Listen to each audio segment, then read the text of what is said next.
اللہم یا اللہ ہماری دعا قبول فرما، اس کا معنی یہی ہے۔ آمین کا معنی یہ ہے اللہم استجب، یا اللہ ہماری دعا قبول فرما۔ میرے موبائل میں قرآن پاک فیڈ ہے، میں اس کو لے کے حمام میں جا سکتا ہوں؟ ہاں جا سکتے ہیں۔ وہ چیزیں قرآن کے حکم میں نہیں ہیں، وہ دیکھا اعلیٰ ہے، اسے آپ فائدہ اٹھا رہے ہیں۔ اسی لیے تو علماء نے لکھا ہے کہ ریڈیو پر یا ٹیلی فون سے اگر ہم قرآن سن رہے ہیں، کوئی آیت سجدہ تلاوت کی، آج ہم سجدہ نہیں کریں گے، کیونکہ وہ انسان نہیں پڑھا، اللہ نے حکم انسان کو دیا ہے کہ یا وہ پڑھے یا سنے تو پھر اس کے بعد سجدہ کرے۔ یہ حکم تھوڑا ہے کہ مشین کو لگا دے تو پھر بھی اس کا کہنا ہم مانتے رہیں۔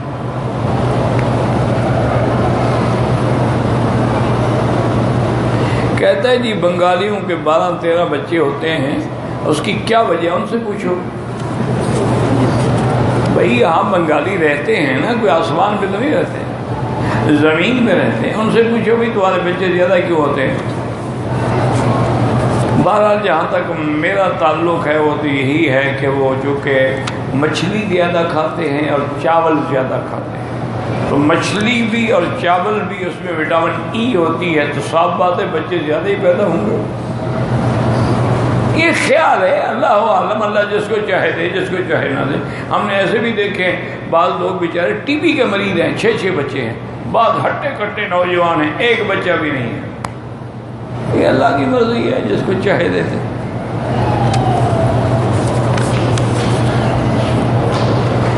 میری شادی ہے 23 دسمبر کو، 25 کو ولیمہ ہے۔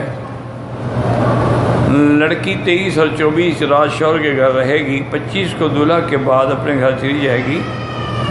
لڑکے والے 100 بندوں کے ساتھ لے کر لڑکی کو لے جائیں گے۔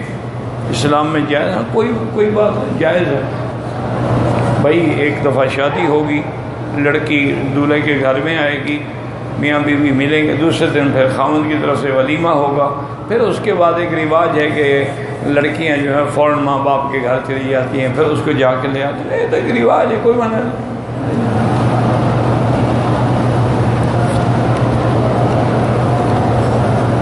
میں پاکستان سے سعودی آیا ہوں کام کے سلسلے میں۔ میرا عمرے کا ارادہ تھا، میں نے احرام نہیں باندھا، بعد میں مجھے پھر تو دم پڑ گئی۔ جب تمہارا ارادہ بھی تھا، اب تو تم کسی امام کے نزدیک بھی نہیں بچ سکتے، ورنہ بعض ائمہ کہتے ہیں کہ اگر ارادہ نہ ہو اور وہ کام کے لیے آ رہا ہو تو اس میں دم نہیں پڑے گی، لیکن ارادہ ہو تو پھر تو چاروں اماموں کے نزدیک دم پڑ گئی۔ دم ادا کرو۔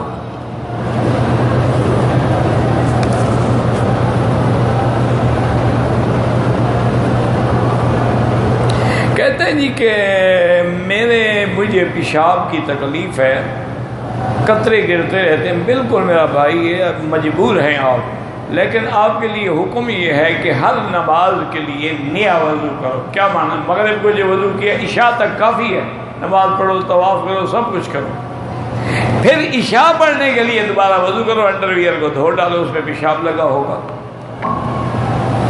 نماز ہوگی۔ بالکل کہ مجبور ہے انسان، کیا کرے۔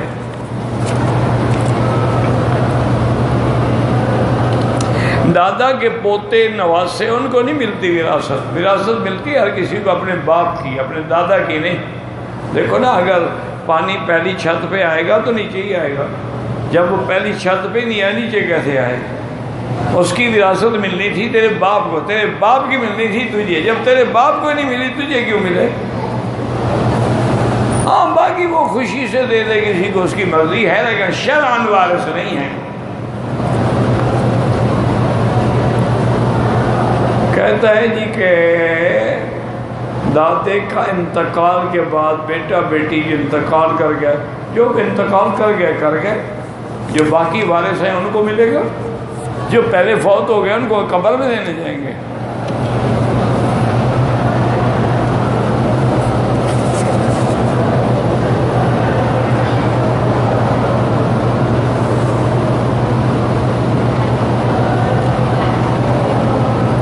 کہتے ہیں جی کہ جب اسماعیلی فرقہ جب اللہ اکبر کہہ کر صبح کرتے ہیں ہم نہیں کھاتے ہیں کیا؟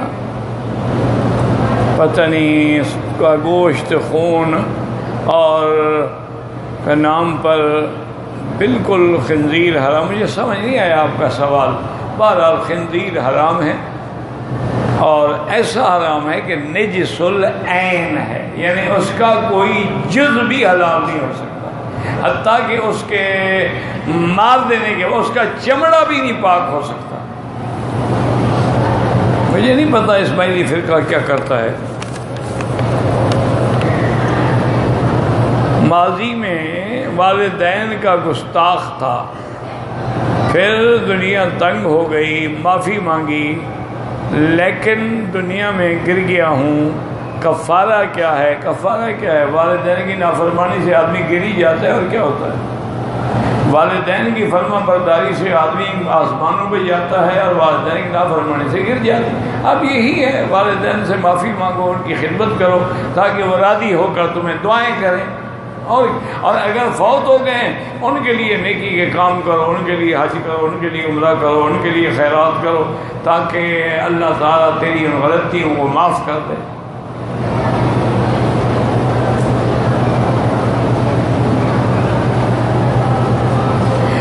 میں بھائیوں نے والدین کی طرح پرورش کی، اب ان کو کسی گھر تک بہرحال یہ ہے کہ والدین نے بھی تمہیں اپنا بیٹا سمجھ کے پالا ہے، ان کی بھی عزت کرو، احترام کرو، خدمت کرو.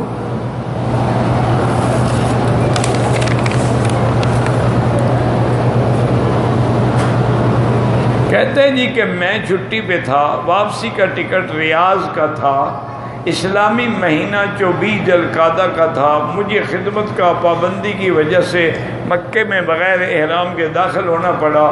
کسی بھی گاڑی والے نے احرام پہننے کی بہرحال آپ مجبور تھے، لیکن بہتری یہ ہے کہ اب ایک عمرہ کر لو اس کو جو چھوڑا ہے، اور کرو طائف سے،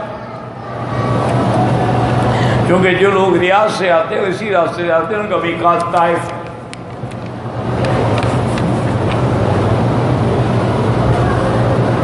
اگر کسی کی ہوا نکل جائے یا خواب سے استنجا تب ہوتا ہے جب پیشاب کرے، یا اس کے بعد یہ ہے کہ بول و براز ہو. ایسے ہوا سے تو استنجا نہیں ہوتا.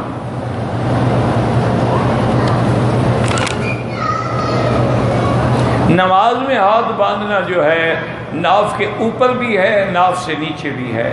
حضرت علی کی روایت ہے رضی اللہ عنہ، فرماتے ہیں من سنت، یہ سنت ہے، یعنی حدیث نہیں بلکہ وہ جس میں ہمیشہ عمل ہے کہ اس کے ہاتھ جو ہے وہ ناف کے نیچے ہو. بہرحال یہ کوئی ایسا مسئلہ نہیں ہے، کوئی سینے پہ باندھے، کوئی ناف سے اوپر باندھے، کوئی ناف سے نیچے باندھے.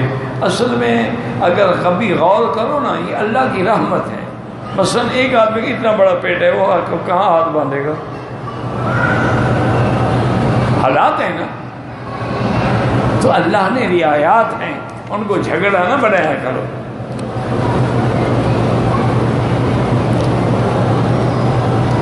اللہ نے زمین کو 6 دن میں بنایا، زمین کو تو 6 دن میں نہیں بنایا، ساری مخلوق 6 دن میں پیدا کی تاکہ بندوں کو سبق ملے کہ ہر کام آرام سے کیا کرو، جلد بازی نہ کرو، ورنہ اللہ چاہے تو کن فیکون ہو جا.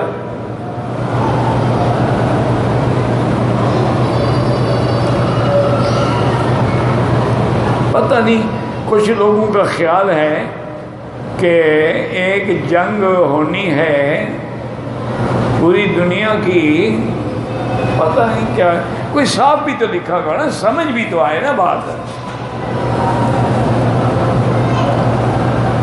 اگر کسی آدمی پہ قرضہ ہے، اس کے اترنے کے لیے سب سے بڑا عمل جو ہے نا، یاد رکھو، وہ استغفار ہے. اور استغفار تمہیں جو آتا ہو، استغفر اللہ الذی لا الہ الا هو الحی القیوم واتوب الیہ، یا صرف استغفر اللہ استغفر اللہ استغفر اللہ، کم از کم روزانہ 2000 دفعہ پڑھا کرو. اول آخر درود شریف پڑھا کرو. انشاءاللہ انشاءاللہ یہ قرآن کا فیصلہ ہے. یمددکم باموال و بنین، اللہ تیرے مال میں بھی، اولاد میں، ہر چیز میں برکت دے.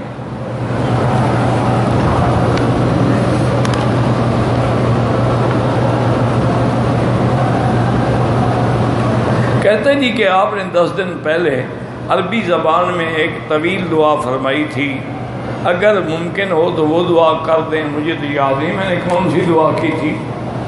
اب دعا جو ہے وہ یا کبھی جو اللہ توفیق دیتے ہیں وہ زبان سے نکلتا ہے، اب یاد تو نہیں رہتی ہے کہ 10 دن پہلے میں نے کیا کہا تھا، کون سی دعا مانگی تھی۔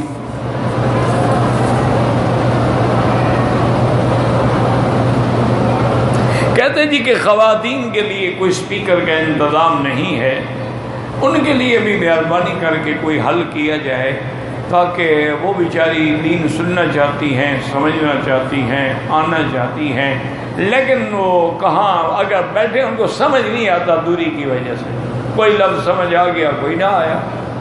تو بہرحال اصل میں میری بیٹی یہ میرے بس میں نہیں ہے، یہ انتظامیہ کی بات ہے، وہ اگر چاہیں تو ایک سپیکر اور بھی لگا سکتے ہیں، ایک نہ چاہیں تو ان کی مرضی ہے۔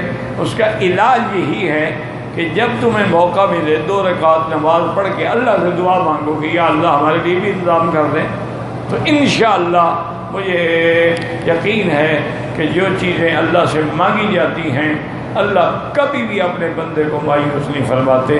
بات یہ ہے کہ ہمیں مانگنا بھی تو آتا ہو نا، مانگنا بھی جو آتا ہے، جب مانگنا ہی نہ آئے تو پھر اس میں اللہ کا کیا قصور ہے۔ ورنہ اب دیکھو نا فقیر کشکول لے کے پھرتے، اللہ نے ہمیں کشکول ہر وقت اپنے ساتھ دیا ہوا ہے، لیکن مانگنے کی شرط ہے کہ مانگنے والا ہو۔ اسی لیے کسی نے کہا تھا نا کہ جب اللہ تعالیٰ اپنے شان جلال سے کمائی علی کو بھی عظمت ہی و جلال ہی و کمال ہی آسمان دنیا پہ آتے ہیں، فرماتے ہیں ہے کوئی مانگنے والا؟ ہم تو مائل بکرم ہیں، کوئی سائل ہی نہیں، راہ دکھلائیں کسے، یعنی مانگنے والا ہی کوئی نہیں تو کس کو دیں ہم؟ تو اللہ سے مانگیں، انشاءاللہ سارے معاملات جو ہیں۔ لیکن نا پہلے یہ سپیکر بھی تو نہیں تھا نا، تو انتظام ہو گیا الحمدللہ۔ یا پھر آپ اس طرف بیٹھا کریں جس طرف اس کا رخ ہو، تاکہ اس طرف آواز دور تک جائے گی۔ اور آج کل حج تو ہے ہی نہیں کہ مجمع ہو، آپ تھوڑا دور بیٹھ جائیں تاکہ مردوں اور عورتوں کا اختلاط بھی نہ ہو اور آپ کو بھی آواز صحیح سمجھ آ سکے۔ واللہ اعلم۔ اللہم صلی علی سیدنا محمد وعلی آل سیدنا محمد کما صلیت علی ابراہیم وعلی آل ابراہیم فی العالمین انک حمید مجید۔ اللہم صلی علی سیدنا محمد بن عبد اللہ القائم بحدود اللہ ما ذاق امرا الا فرجہ اللہ۔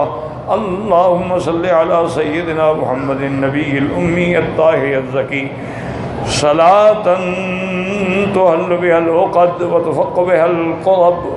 اللہم انک عفو کریم عظیم تحب العفو فاعف عنا۔ یا اللہ یا اللہ یا اللہ یا ربا یا ربا یا ربا یا غوثا یا غوثا یا غوثا یا مغیث اغثنا علیک توکلنا والیک انبنا۔ اللہم انزل علینا الغیث ولا تکن تجعلنا من القانتین ولا تردنا عن بابك خائبین۔ اللہم اشفنا واشف مرضانا ومرضى المسلمین۔ اللہم لا تجعل مصیبتنا فی دیننا ولا تجعل الدنیا اکبر ہمنا ولا مبلغ علمنا۔ اللہم لا تسلط علینا بذنوبنا من لا یخافک فینا ولا یرحمنا۔ یا حی یا قیوم برحمتک استغیث، یا حی یا قیوم برحمتک استغیث۔ یا اللہ عالم اسلام کی عزت کا فیصلہ فرما، یا اللہ اسلام کے غلبے کا فیصلہ فرما۔ یا الہ العالمین مسلمان جس ملک میں ہیں، کشمیر میں ہیں، شام میں ہیں، فلسطین میں ہیں، یا اللہ عرب میں ہیں، عجم میں ہیں، ان سب کی جان مال آبرو عزت کی حفاظت فرما۔ یا اللہ ہماری اولادوں کو صالح بنا، یا اللہ ہماری اولادوں کو صالح بنا، یا اللہ سب کی اولادوں کو صالح بنا، یا اللہ جن کی اولاد نہیں ان کو صالح اولاد نصیب فرما، یا الہ العالمین جن بچیوں کے رشتے نہیں ہوتے ان کے لیے اچھے رشتے نصیب فرما، اسباب اپنی قدرت سے پیدا فرما دے، یا الہ العالمین اپنی شان کن فیکون سے ہماری مشکلات ساری حل فرما دے، انک ملیک مقتدر ما تشاء من امر یکون، انک ملیک مقتدر ما تشاء من امر یکون، اللہم اسعدنا فی الدارین اقضی عنا الدین، اللہم اسعدنا فی الدارین اقضی عنا الدین، اللہم کن لنا ولا تکن علینا وانصرنا علی من بغى علینا، اللہم کن بنا رؤوفا رحیما ولا تجعلنا شقیا ولا محروما، وصلی اللہ تعالی علی خیر خلقہ سیدنا محمد وعلی آلہ وصحبہ اجمعین، اللہم صل علی سیدنا محمد وبارک وسلم علیہ۔